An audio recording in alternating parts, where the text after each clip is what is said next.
un tema amplio, mm, amplio, extenso. Lo bueno, nada extraordinario y nada difícil, ¿no? De pronto, empezar comentándoles que la mayoría del personal de salud, es decir, médicos, enfermeras, estudiantes de medicina, residentes, queremos saber, conocer algo, o otros inclusive ponen tener un buen conocimiento sobre lo que es la tuberculosis. Y cuando vamos a repasar, y fundamentalmente la parte epidemiológica, es que conocemos poco, ¿no? Entonces, por eso siempre es importante conocer esta enfermedad. Empezar, iniciar esto, indicándoles que aproximadamente se estima, imagínense la magnitud del problema, que un tercio de la población mundial está afectada está infectada por el Mycobacterium tuberculosis, que es el agente etiológico de la enfermedad, imagínense. Y comentarles también que aproximadamente de ese tercio de la población que está infectada por el bacilo de la tuberculosis, aproximadamente eh, eh, el 95% no llega a desarrollar de la enfermedad. Es decir, tiene en su organismo, ¿no es cierto?, como reservorio al agente etiológico de la enfermedad, o sea, está contaminado colonizado con el Mycobacterium tuberculosis, pero no llega a desarrollar la enfermedad. Aproximadamente solo el 5% de esta población llega a desarrollar la enfermedad de la tuberculosis, ¿no? Y los países más comprometidos con esta enfermedad, o sea, que más están colonizados e infectados con esta enfermedad, con su tuberculosis, están precisamente los países africanos, en toda la línea sahariana, es decir, todos los que están dentro del mapa, por debajo de la línea del desierto del Sahara, el continente asiático, y obviamente nuestro continente, ¿no? El continente americano. Y entre esos, el continente sudamericano es el que tiene mayor incidencia de colonización de infección por tuberculosis.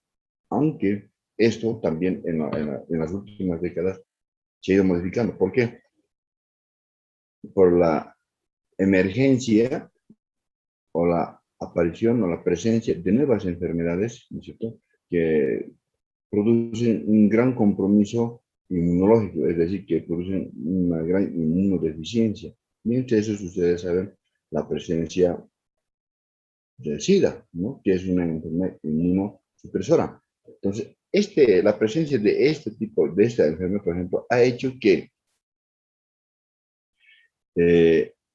la incidencia y la prevalencia de tuberculosis se incremente en países, digamos, ricos o del primer mundo, ¿no es cierto?, como Europa, Estados Unidos, ¿no es cierto?, que la incidencia que era baja, ¿no es cierto?, desde el punto de vista epidemiológico, que la incidencia y la prevalencia era baja, ese tipo de presencia de enfermedades inmunológicas, inmunodepresoras, ¿no es cierto?, ha hecho que la incidencia y la prevalencia de la tuberculosis nuevamente se vea incrementada en los países. Esto desde el punto de vista epidemiológico no ha sido tan malo, porque fíjense, particularmente para los países pobres, como en el caso del nuestro, ¿no?, en vías de desarrollo, países pobres, ¿no? ¿Por qué? Porque esta medida que estos países altamente desarrollados, desde el punto de vista tecnológico, que reorienten recursos económicos y académicos y científicos en la investigación del comportamiento de la tuberculosis. Y con eso, obviamente, nuevas técnicas de diagnóstico que sean más eficientes, ¿no es cierto?, y nos permitan realizar el diagnóstico más precozmente, más tempranamente, y con eso mejorar el pronóstico de esta enfermedad. Y por eso, por ejemplo, que tenemos ahora entre los métodos diagnósticos el GeneSper, ¿no?, la investigación molecular en el diagnóstico de la tuberculosis, y eso nos permite diagnosticar más tempranamente la enfermedad, ¿no? Y con eso, obviamente, nuevos esquemas terapéuticos, ¿cierto?, ante esta emergencia. Pero otro elemento, digamos, negativo desde el punto de vista del pronóstico de la enfermedad, es que con esto también se ha incrementado un primer paso positivo. ¿Por qué? Porque este diagnóstico GeneSper, por ejemplo, nos permite diagnosticar no solamente a la gente, identificar a la gente etiológico de la tuberculosis, sino también nos permite que diagnosticar la resistencia a ciertos medicamentos antituberculosos, como son la rifampicina y la isoniazida. Y obviamente con eso también nos ha permitido que elevar este índice de resistencia hacia estos antimicrobianos, hacia estos antituberculosos, ¿no? Entonces, nuevamente otro elemento contraproducente a favor de, digamos, de la tuberculosis, ¿no? Entonces, este es más o menos la situación actual de la tuberculosis. ¿Qué decirse en esta última parte? Es decir, que nuestro índice, lamentablemente, con la presencia o la existencia, ¿no es cierto? Tenemos métodos diagnósticos con mayor eficiencia y eficacia, ¿no es cierto?, para el diagnóstico de tuberculosis. También se ha incrementado el uso inadecuado, ¿no es cierto?, de tratamientos antituberculosos. ¿Y con esto qué? Se ha hecho, es posible la presencia de lo que llamamos actualmente la presencia con una elevada incidencia y prevalencia de la tuberculosis multidrogoresistente, es decir, el bacilo tuberculoso se ha vuelto mucho más resistente a los esquemas tradicionales de tratamiento antituberculoso y tenemos otro gran problema epidemiológico desde el punto de vista terapéutico, ¿no? Con esta pequeña introducción verán cómo ha ido modificándose el comportamiento epidemiológico, tanto desde el punto de vista del diagnóstico y terapéutico de la enfermedad y obviamente el pronóstico, ¿no?, de la enfermedad. Entonces, ahora pasemos a definir la enfermedad. Decimos que es una enfermedad infecciosa, altamente contagiosa, pero que afortunadamente por ahora aún podemos mantener este concepto de que es curable, ¿cierto? Además de que es una enfermedad social y prevenible. Prevenible decimos porque obviamente ustedes conocen que existe afortunadamente una vacuna con excelente eficiencia, ¿no?, eficacia para la prevención de tuberculosis, ¿no?, que es la BCG, es el bacilo es un bacilo vivo atenuado, ¿no?, que es de administración obligatoria a todos los niños que recién nacidos que tengan un peso igual o mayor a 2.500 gramos al momento del nacimiento, ¿no? Decimos que es social porque, y mantenemos este concepto porque desde hace varios años, ¿cierto?, se ha podido identificar que esta enfermedad afecta fundamentalmente a los grupos sociales con escasa economía y con baja escolaridad, ¿no es cierto? Demostrado está porque es precisamente este grupo poblacional la que está más expuesta, ¿no es cierto?, en condiciones inmunológicas deficientes, ¿no? Entonces, y como quiera que las enfermedades inmunodepresoras no solamente está constituido por el SIDA, ¿no?, también está constituido por enfermedades inmunodepresoras como la desnutrición, ¿no es cierto?, que es una enfermedad generalmente de los pobres. Y como ustedes verán, en el contexto actual, ¿no es cierto?, es una enfermedad que está presente ya desde la infancia, ¿no?, y con la crisis económica que actualmente cursamos, y con el futuro que no es cierto desde el punto de vista económico y laboral, ¿no es cierto?, entonces, aún sí podemos decir que afecta más, con mayor frecuencia a los grupos económicamente deprimidos y con baja escolaridad. Curable, decimos, porque aún sí, aún con el advenimiento de nuevos esquemas terapéuticos, con medicamentos no tradicionalmente antituberculosos anteriormente, sí se logra un buen éxito terapéutico cuando el paciente, ¿no es cierto?, tiene adecuada adherencia al tratamiento, ¿no? Aquí ya involucramos este término de adherencia al tratamiento. ¿Por qué? Porque el tratamiento de la tuberculosis, ustedes verán, se lo enfrenta habitualmente con el esquema tradicional de isoniazida, rifampicina, piracinamida y etambutol. Entonces es un tetra asociado, es decir, involucra en su esquema terapéutico a más de un antimicrobiano. ¿no es cierto? ¿Por qué? Por la gran resistencia que este ha adquirido, ¿no es cierto? Y además existen otros nuevos esquemas terapéuticos, ¿no es cierto? Y con estos esquemas terapéuticos se ha demostrado que la tuberculosis es curable, ¿no? Es curable, por ahora. Contagiosa decimos porque es altamente contagiosa y se transmite, ustedes saben, a través de la vía de las microgotas salivales, ¿no es cierto? Que están contaminando el medio ambiente, ¿no es cierto? Y se estima aproximadamente, ¿no es cierto?, que una dosis infectante es baja, ¿no? Es suficiente que en el medio ambiente esté el inóculo sea igual o mayor a 10, contenga el medio ambiente en la inhalación a 10 microbacterias tuberculosos, ya son estos infectantes, ¿no? Entonces la dosis infectante es bajísima. Entonces es suficiente tener 10 microbacterias tuberculosas pululando en el aire ambiente inhalado, ¿no es cierto?, para no poder colonizarse o contagiarse de la enfermedad, ¿no es cierto? Infecciosa porque el microbacterium tuberculosis es una, es una bacteria, ¿no es cierto?, que corresponde a la familia de los microbacterium, ¿no es cierto?, y entonces tenemos al canium, al africanum y al leprae, ¿no es cierto?, que es parte de esta familia de las microbacterias.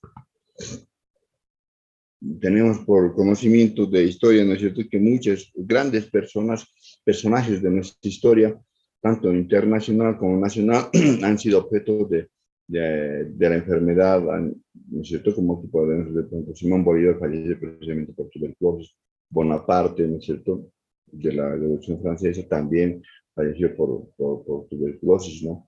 Y decimos también en esta parte mencionar que es social, porque muchas de esas personajes ocultaron la enfermedad. ¿Por qué? Por un sentimiento de clasismo. ¿Por qué? Porque para ellos significaba decir que correspondían a un grupo vulnerable de nuestra sociedad, ¿no? Que ocultaban la enfermedad. Más de una vez en algún hospital, ¿no es cierto?, en nuestro medio, en Bolivia, ¿no es cierto?, se han visto pacientes internados, ¿no es cierto?, en otros servicios a los que no correspondían, porque precisamente eran portadores de la tuberculosis, con objeto de tapar, simular su patología, ¿no? Aquí lo que les comentaba, ¿no? La situación epidemiológica de la enfermedad que hablamos al principio. Recordarles acá que, por ejemplo, en Bolivia, el departamento con más alta tasa de incidencia y de prevalencia de tuberculosis es precisamente el departamento de Santa Cruz, ¿no? A pesar que tiene una economía un poco más fortalecida respecto del resto del país, ¿no es cierto? Pero también hay grandes bolsones de pobreza, ¿no? Y que los países con mayor incidencia y prevalencia de tuberculosis en Latinoamérica son precisamente Bolivia y el Perú, ¿no? Esto de Santa Cruz está íntimamente ligado con los cinturones de pobreza que existe allá, particularmente con la zafra, ¿no? Y con la tasa de incidencia de tuberculosis. Es decir, que la tuberculosis actualmente también es considerada como una enfermedad marcadora de tuberculosis. ¿Qué quiere decir esto? Que un paciente que tenga tuberculosis o que esté padeciendo tuberculosis es muy probablemente también portador de, o altamente sospechoso de ser portador del bacilo de la inmunodeficiencia, ¿no? Y entre estas enfermedades marcadoras de VIH de origen infeccioso también está la salmonelosis, ¿no? La brucelosis, ¿no? Entonces, la transmisión, como les decía, es una enfermedad altamente contagiosa donde el inóculo es escaso. Ya se estima que es suficiente que 10 micobacteriums es suficiente que estén pululando en un medio ambiente para uno poder ser colonizado y posteriormente ser infectado y desarrollar la enfermedad, ¿no? Ahora, dentro de la cadena, al hablar de tuberculosis y la transmisión, tenemos que hablar de la cadena de transmisión. ¿Por qué? Porque esta cadena de transmisión de la tuberculosis está compuesta por 4 elementos. Uno es el agente causal, es decir, la presencia del microbacterio, ¿no es cierto? El deservorio. El deservorio, ¿no es cierto?, o fuente de infección que conocemos, ¿no es cierto?, es el hombre, en sentido genérico, ¿no? Es decir, hombres y mujeres, ¿no? Pero más frecuentemente está compuesto por el sexo masculino. Y más frecuentemente esta enfermedad afecta más al sexo masculino, pero al grupo etario que está comprendido en la edad productiva, ¿no es cierto? Es decir, los 20, 30 hasta los 40 años, ¿no? Y el mecanismo de transmisión, o sea, el mecanismo de transmisión, ya saben, es por inhalación, ¿no? El mecanismo más frecuente de contagio de la enfermedad, ¿no? Y el susceptible, es decir, el huésped, ¿no? Del objeto de transmisión. O sea, estos cuatro elementos tienen que estar presentes, ¿no es cierto?, para que la transmisión de la tuberculosis sea posible. La sola ausencia de uno de estos elementos, ¿no es cierto?, hace que no sea posible la transmisión de la enfermedad, hace posible que uno no se contagie de la enfermedad. El agente causal que habíamos hablado y que vamos a repasar a continuación, ¿no es cierto?, el deservorio, ¿no es cierto? ¿Qué más podemos hablar del deservorio?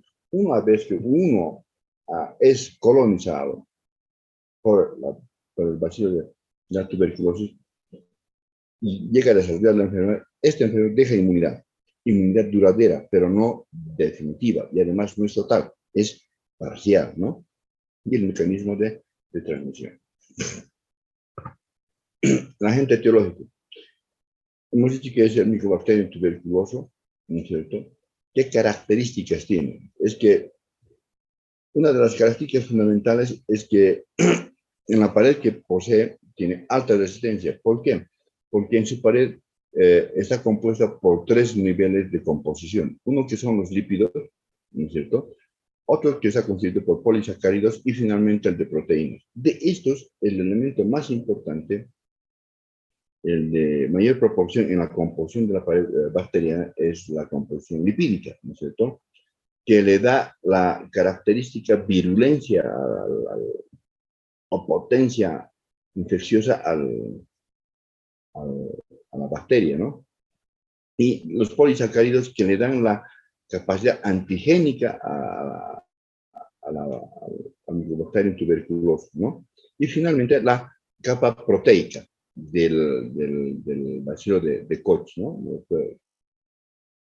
Koch, quien descubrió al agente etiológico de la enfermedad, ¿no? Y que es responsable de lo que llamamos nosotros la prueba de Mantoux, o intradermo de acción de Mantoux, ¿no es cierto? O la popular PPD, el derivado proteico purificado, ¿no es cierto? Lo utilizamos.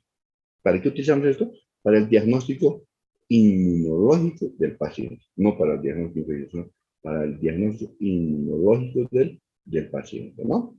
Es decir, para ver si el paciente está o no colonizado o infectado por el bacilo. No para determinar si está o no desarrollando la enfermedad. ¿Qué otras características más tiene este bacilo? Una característica es que no se puede teñir con la tinción de Gram. De ahí que decimos que no decimos que es un bacilo Gram positivo o Gram negativo. No, porque no es dentro de su pared lipídica, ¿no es cierto? Como está dentro de su pared bacteriana, la mayoría de la composición se ha dado por lípidos. Esto hace que sea un bacilo resistente a la acción del alcohol. Entonces, por eso conocemos también como bacilo ácido alcohol resistente.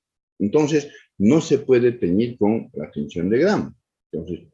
Entonces para teñir para hacer el diagnóstico microbacteriológico de eso, que utilizan tinciones especiales. ¿Y cuál es esa? Por ejemplo, la tinción de Ciel-Nielsen, que está compuesta por fucina y azul de metileno, que le da la coloración característica de rosado y tiene la forma de bastón. ¿Qué otra característica más tiene este bacilo, como vemos aquí en esta fotografía? Tiene la forma de bastón, por el bacilo. ¿Qué más? Que es aerobio, estricto, es decir, se desarrolla mejor en aquellas regiones donde existe alta concentración de oxígeno. Y, por ejemplo, y el sistema, el órgano más afectado por el bacilo de Koch es precisamente la vía respiratoria y particularmente el órgano más afectado es el pulmón. ¿Y qué segmentos o áreas, en este caso de segmentos pulmonares, son afectados por el pulmón?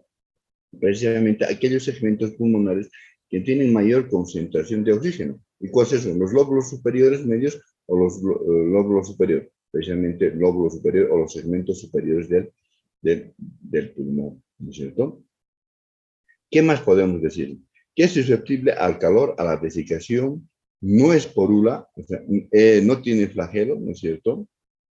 Y por este mismo hecho de ser ácido alcohol resistente y tener una gran capa lipídica en su pared externa, el bacilo de Koch, ¿no es cierto?, es considerado, está dentro del grupo de las bacterias consideradas de lenta crecimiento y desarrollo. Se replica lentamente, se multiplica lentamente. Y por este mismo hecho está considerado dentro del grupo de las bacterias, entre comillas, fastidiosas, porque tienen un lento desarrollo en los medios de cultivo.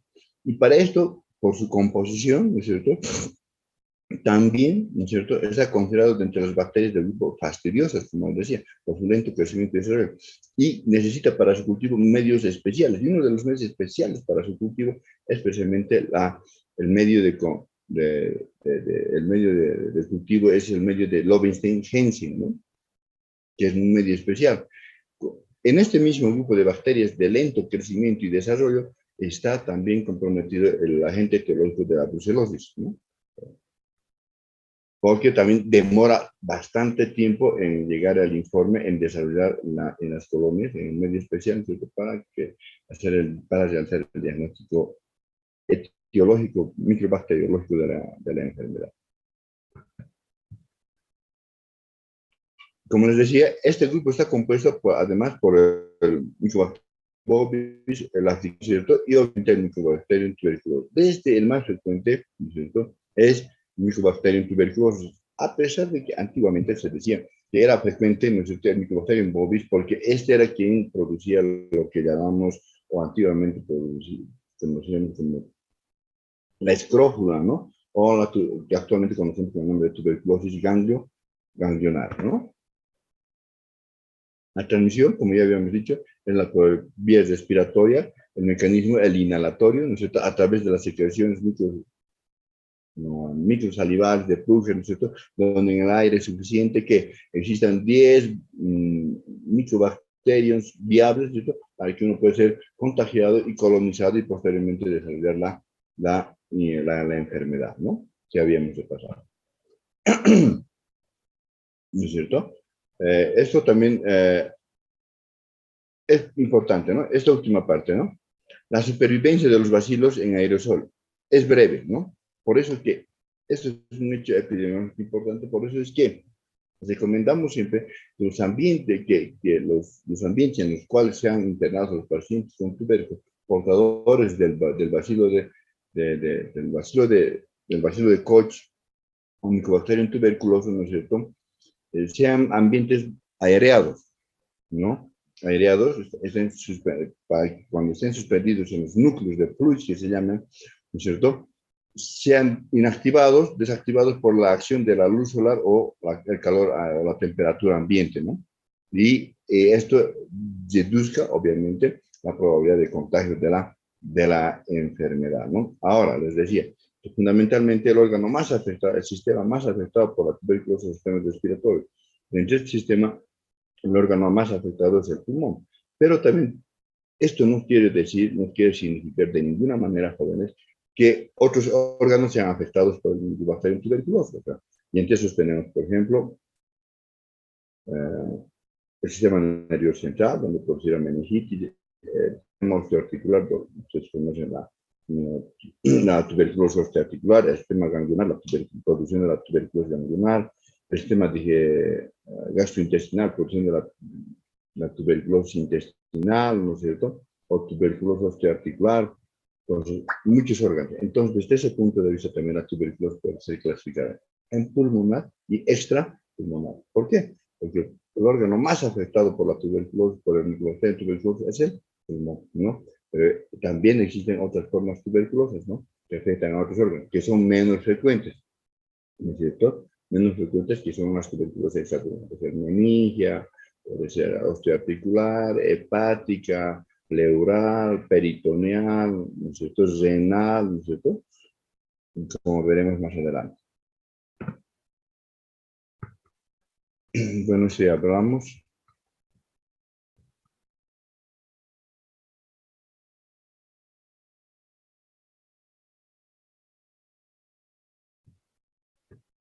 Bueno, esto para hablar un poco de patogenia a grandes rasgos, ¿no? Esto ya no debió avanzar en otras asignaturas precedentes, pero sin embargo es bueno que recordemos esto.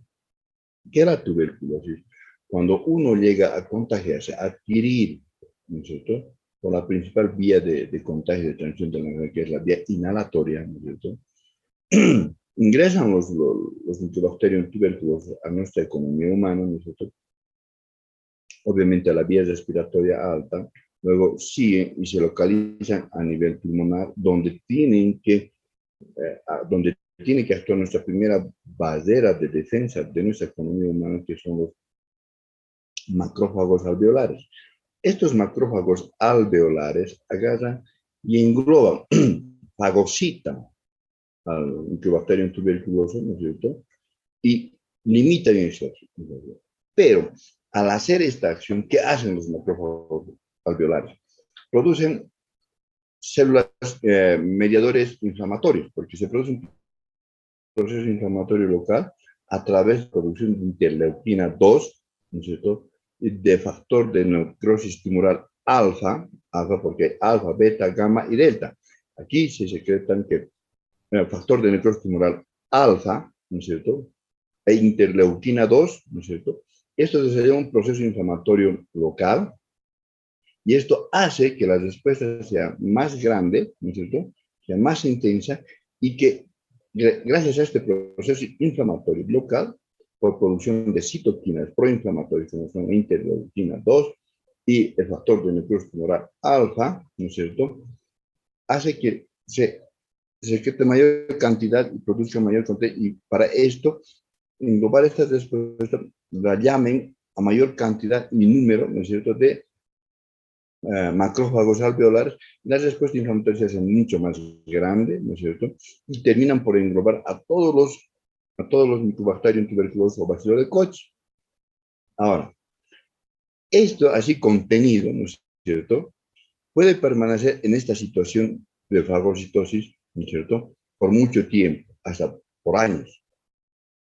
Eso dependerá obviamente del estado inmunológico del paciente, pero sucede esto en otros casos que no es suficiente esta fagocitosis por parte de los macrófagos alveolares, sino que este material se llega a casinificar y lo que produce es el popular casium que conocemos.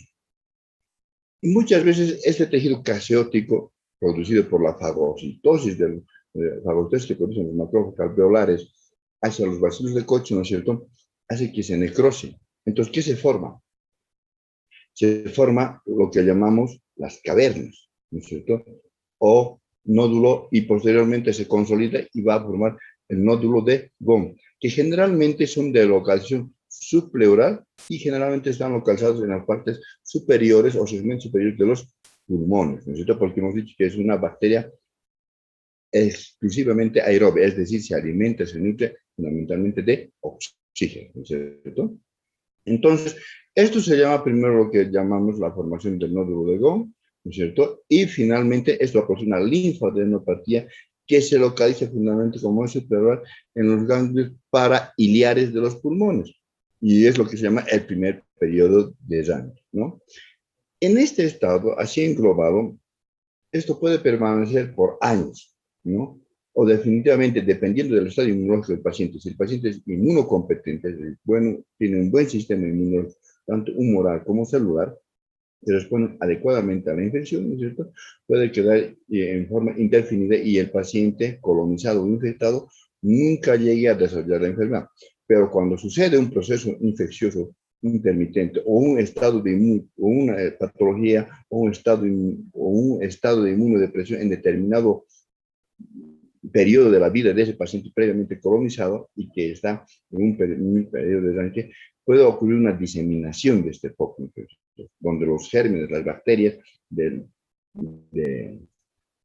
de Koch, ¿no es cierto?, estaban englobados por los macrófagos, pueden ser diseminados al mismo pulmón o a distintos órganos, es decir, puede llegar a diseminarse al mismo pulmón y desarrollar la enfermedad, es decir, una tuberculosis pulmonar, o diseminarse de aquí, de este nódulo de Gom, ¿no es cierto?, de este primer periodo de arranque, hacia otros órganos extrapulmonares, que puede ser el sistema nervioso central, articular, peritoneal, ganglionar, ¿no es cierto? Y desarrollar lo que es la tuberculosis extrapulmonar.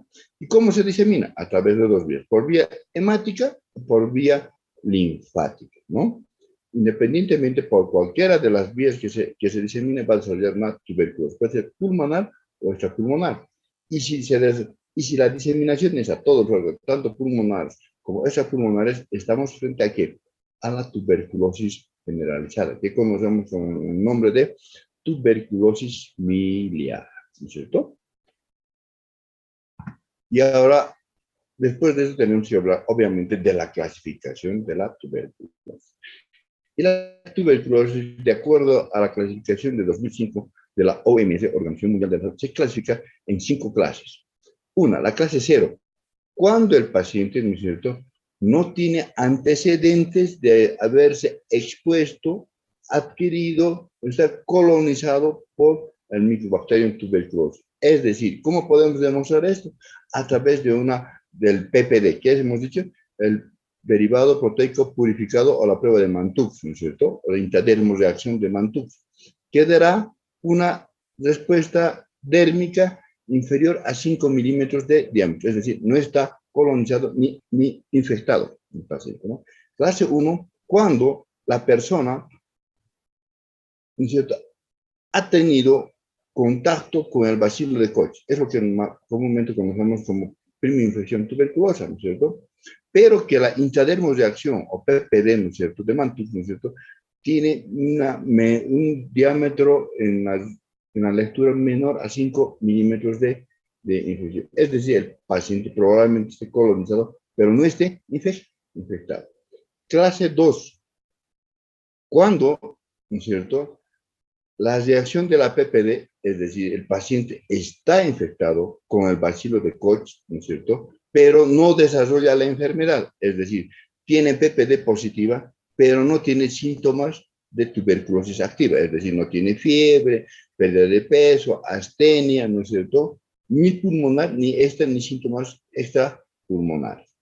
Clase 3, es decir, el paciente tiene una PPD con una lectura a las 48-72 que se hace la lectura del PPD, ¿no es cierto?, derivado proteico purificado, o prueba intradermal de reacción de Mantoux, como os decía, es mayor a 5 milímetros, ¿no es cierto?, y además está desarrollando síntomas de tuberculosis, puede ser pulmonar o extrapulmonar, ¿no es cierto?, es decir, tendrá fiebre, astenia, adinamia, anorexia, pérdida de peso, si es pulmonar, tos con expectoración purulenta, todo aquello, ¿no? Y si es extrapulmonar, de acuerdo al órgano, la sintomatología será de acuerdo al órgano afectado, ¿no es cierto? Si es a nivel del sistema nervioso central, será una meningitis tuberculosa, o sea, además de los síntomas de tuberculosis, tendrá los síntomas de meningitis, ¿no es cierto? Y si es osteoarticular, tendrá sintomatología de la articulación comprometida, ¿no? Y la clase 4, cuando se trata de una tuberculosis antigua, ¿no es cierto?, pero que tampoco tiene enfermedad actual, o sea, tendrá una PPD positiva, pero no tiene síntomas de tuberculosis activa, ¿no? Y la clase 5, en sospecha de tuberculosis, ¿no es cierto?, en que el paciente puede o no estar, no puede ser mantenido en esta clasificación por más de 3 meses. O sea, hay que realizar diagnóstico de enfermedad tuberculosa activa, ¿no? Y para eso tenemos ya métodos de alta rentabilidad diagnóstica, ¿no? De alta rentabilidad y especificidad, como es la prueba del GeneSper, ¿no? Más o menos, este es el ciclo de evolución epidemiológico de la enfermedad. Primero, ¿con qué empieza? Como hemos dicho, primera infección tuberculosa, de acuerdo a la patogenia que hemos desarrollado hace unas 2 fotografías. Luego pasa a una fase latente, ¿no es cierto?, donde hemos dicho se presenta patológicamente el nódulo de Gom, que son infartaciones ganglionares parailiares, que veremos en algunas de las radiografías que vamos a poder observar. Posteriormente, dependiendo en esta fase, ¿no es cierto?, del estado inmunológico del paciente durante el ciclo de su vida, ¿no es cierto?, podrá o no desarrollar la enfermedad. Afortunadamente, solo el 5%, ¿no es cierto?, de estos pacientes que están infectados, colonizados por el bacilo de Koch, ¿no es cierto?, un 5% desarrollan la enfermedad, ¿no es cierto?, y llegarán a desarrollar tuberculosis postprimaria, ¿no es cierto? O tuberculosis de reinfección, ¿no es cierto? Y desarrollar una tuberculosis pulmonar o extrapulmonar, ¿no es cierto? Entonces pasa por estas tres etapas. Tuberculosis de primera infección o por primer contacto con el bacilo de Koch, luego pasa a una fase latente, ¿no es cierto? Donde el paciente sí contiene en su organismo, ¿no es cierto? Y a nivel fundamentalmente del tejido pulmonar, ¿no es cierto? Donde va a producir los nódulos de Gong, que son parailiares, son implantaciones de gangliones parailiares, ¿no es cierto? Y dependiendo aquí en este espacio, en este periodo de la vida, que puede ser definitivo o transitorio, ¿no es cierto? Desarrollar la enfermedad siempre dependiendo del estado inmunológico del paciente, es decir, si este paciente en estado latente, en algún momento de su vida, llega a sufrir una enfermedad inmunodepresora, como por ejemplo consumo excesivo de corticoides, además de excesivo prolongado, uso crónico, o cursar con diarrea, alguna enfermedad diarreica aguda, o un estado de malnutrición, o en este periodo, además, adquirir el virus de la inmunodeficiencia, ¿no es cierto? O en este mismo sentido, puede ser que el paciente ha sufrido un trasplante de órganos, lo cual supone que debe utilizar en forma prolongada, ¿no es cierto?, larga, crónica, para evitar rechazo del órgano trasplantado, consumen en forma crónica inmunosupresores, es decir, corticoides, pues esto hace que el paciente sea inmunodeprimido. Y si se deprime en un determinado segmento del ciclo de su vida, entonces va a tener la gran probabilidad de desarrollar tuberculosis postprimaria o de reinfección. Tuberculosis postprimaria o de reinfección, ¿no es cierto? Que depende, que puede ser de activarse ese nódulo de Gong, o sea, eso se llama reinfección endógena, o en este momento de inmunodepresión, hacerse más susceptible y contagiarse exógenamente, o sea, someterse a un nuevo contagio, o sea, reinfección, o es una reinfección exógena, es decir, en este nivel tenemos que hablar de reinfección endógena o exógena, ¿no es cierto? Que es lo más frecuente en un paciente inmunodeprimido, que sea endógeno, ¿no? Y diseminarse a partir de este nódulo de Gong, ¿no es cierto? Hemos dicho, a, al pulmón, ¿no es cierto? O a otros órganos extrapulmonares. De acuerdo a esto, podrá evolucionar a tuberculosis pulmonar o extrapulmonar. Espero esté claro. Entonces, la primera infección tuberculosa, a su vez, pasa por otros tres periodos, ¿no es cierto? Por otros tres estadios. Uno es el prealérgico, el segundo es el alérgico y finalmente el de curación, que habíamos dicho que era como un óvulo de Gong. Aquí vamos a repasar eso. Y el periodo de primera infección tuberculosa en su estadio prealérgico se caracteriza porque tiene un periodo de incubación aproximadamente de 1 a 2 semanas. Su sintomatología es inespecífica, es concurrente a cualquier proceso infeccioso viral, ¿no es cierto? Viral, como un resfrío común. ¿Por qué se caracteriza entonces? Por fiebre, astenia, adinamia, anorexia, hiporexia, tos matutina, ¿no es cierto? Y algo de diaforesis, pero este es de curso autolimitado, donde generalmente cuando uno llega a realizar exámenes complementarios como radiografía, la popular PPD, el PPD, ¿no? Desviado proteico purificado o intradermo de reacción de Mantoux, o diagnósticos por determinación de antígenos, estos generalmente dan resultados negativos. Después de esta fase prealérgica pasa una fase alérgica, francamente alérgica, que dura aproximadamente entre 6 a 24 meses, es decir, es mucho más prolongado, donde, ¿no es cierto?, el cuadro clínico es más florido, ¿no es cierto?, y es decir, el síntoma más frecuentemente, que más frecuentemente se presenta en estos pacientes es la tos. Ya en este periodo podemos ver que sí se puede tratar de un paciente que es tosedor crónico, que dentro de la terminología médica epidemiológica conocemos como tosedor crónico, que es igual a paciente sintomático respiratorio. ¿Y qué quiere decir sintomático respiratorio? Es igual, equivale a tosedor crónico, es decir, ¿y cómo se constituye tosedor crónico? Toda aquella tos que perdure o dure más de 15 días, ¿no es cierto? Y es sospechoso de ser portador del bacilo de Koch, por eso se llama sintomático respiratorio. A todo paciente sintomático respiratorio, por screening, ¿no es cierto? Se debe realizar una prueba que es la sencilla, económica y además barata y alta eficiencia diagnóstica micobacteriológica, que es la baciloscopía de estudio, ¿no? Pero además, este paciente, ¿no es cierto? Este paciente de ser tosedor crónico tiene ya signología radiológica. ¿Y qué vemos? El primer periodo del complejo de Danke. O sea, linfangitis con infartación ganglionar. Ya hemos dicho, los nódulos, casi la infartación ganglionar calcificada para ilear, que hemos dicho que son los nódulos de Gom, ¿no? Y probablemente alguna otra infartación ganglionar que puede ser cervical o axilar más frecuentemente. Además, que inmunológicamente este paciente ya de PPD que era negativo en el estado prealérgico ya pasa a un estado de PPD positivo. Es decir, la intradermo reacción de Mantux da una lectura a las 48-72, un diámetro mayor a 5 milímetros, ¿no?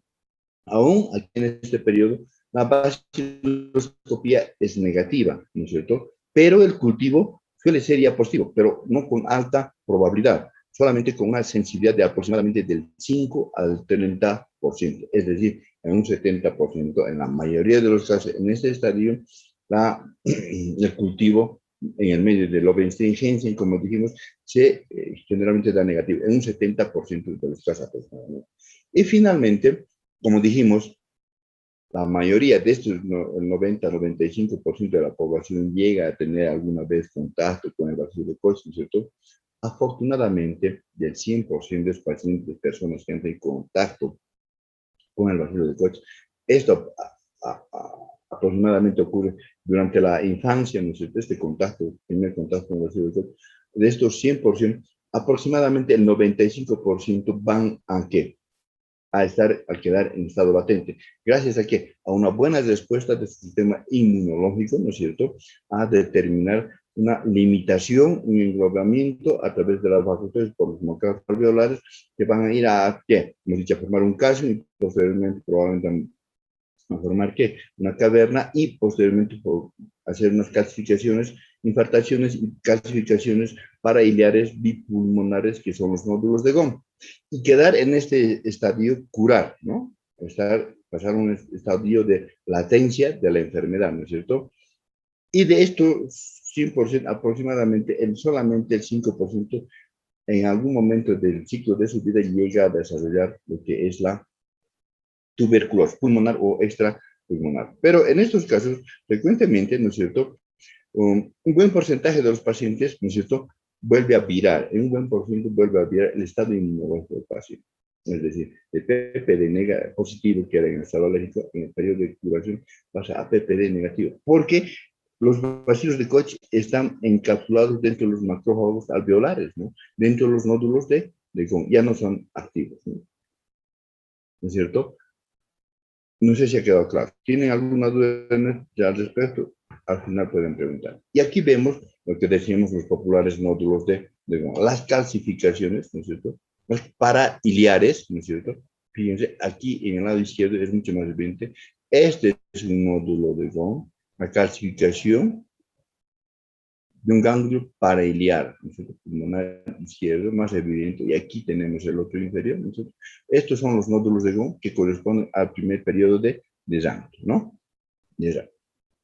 ¿No? Y como verá, aquí una neumonía, ¿no es cierto? O yo con consolidación, o sea, atelectasia, por bacilo de Koch. Obviamente, como verán, esta segunda radiografía corresponde a un niño de entre 8 a 12 años, ¿no? Donde es lo que generalmente ocurre la primera infección tuberculosa.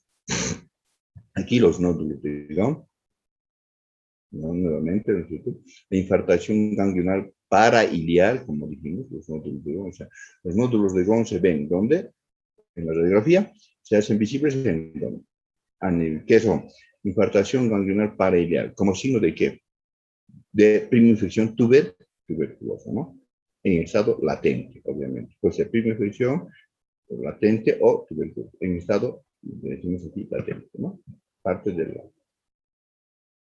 la parte de lo que llamamos la primera infección tuberculosa, ¿no? ¿No? Y la tuberculosis latente, ¿no? Cuando se llega a diagnosticar tuberculosis latente, nosotros Es decir, el paciente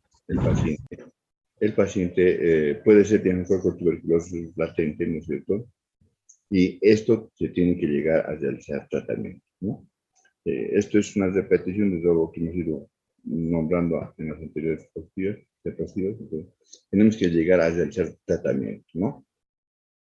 Y ustedes verán los métodos diagnósticos, ¿no es cierto? Y realizar tratamiento. Y el tratamiento se realiza entonces con antituberculosis. ¿Qué antituberculosis utilizamos? La primera opción para realizar tratamiento antituberculosis, un paciente con tuberculosis latente, ¿cuál es? La isoniazida, el mejor antituberculosis, ¿no? ¿Y cuánto es la dosis? Siempre se debe, lo recomendado es que siempre cuando se realiza tratamiento con cualquier medicación, siempre se realiza por kilogramo peso. ¿Y cuánto es la dosis? De 5 a 10 miligramos por kilogramo peso día. Dosis máxima 300 miligramos en forma diaria, ¿no? ¿Por qué tiempo? Aproximadamente por 6 meses, ¿no? El segundo medicamento o principio activo antimicrobiano para tratamiento de tuberculosis latente es la rifampicina. La rifampicina, cuya dosis es de 10 a 20 miligramos por kilogramo peso, administrados por lapso de 6 meses en forma diaria. Ambos vienen en presentación de comprimidos, ¿no? De 300 en el caso de la lesión ácida y de la rifampicina de 150 miligramos, ¿no? Hasta acá vamos a avanzar en tuberculosis, ¿no es cierto? El día de mañana vamos a continuar, en el transcurso del día se debe llegar el enlace para que pasemos por eso mañana y tratar de terminar mañana los tuberculosis. Pero esta parte me parece importante aprender acerca de la patología. No sé si tienen alguna consulta, jóvenes, pueden hacer cualquier consulta. Tienen la palabra.